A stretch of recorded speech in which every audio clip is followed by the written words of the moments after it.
नाशिकच्या पंचवटीत jogging track असलेल्या Shrikrishna garden समोर साकारलाय 7 मजली देवीदास हाईट प्रकल्प। मग येताय ना आजच आपला फ्लॅट बुक करायला देवीदास हाईट्स मध्ये।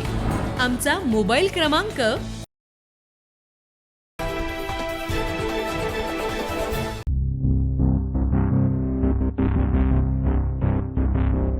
नाशिक त्र्यंबकेश्वरमध्ये 2 दिवसांपासून जोरदार पाऊस सुरू आहे। त्यामुळे नाशिक शहरासह परिसरातील रस्त्यांवर मोठ्या प्रमाणात पाणी साचलं। तर नाशिक त्र्यंबकेश्वर महामार्गावर असणाऱ्या बेलगाव ढगाप शिवारात पुरामुळे एका बाजूचा रस्ता खचलाय। त्यामुळे या ठिकाणाहून होणारी वाहतूक एका बाजूने सुरळीत करण्याचं काम सुरू आहे। नाशिकमध्ये पावसाचा हाहाकार उडाला असल्याचं पाहायला मिळतंय। तर वडाळा आणि नंदिनी नदी परिसरातील काही नागरी सोसायट्यांमध्ये देखील मोठ्या प्रमाणात पाणी साचल्याचं दृश्य आहे।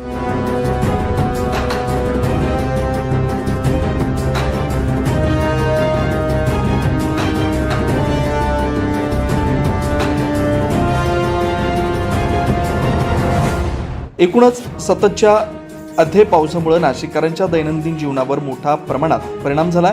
तर सातपूर गावांनी मळे परिसराचा देखील संपर्क तुटला।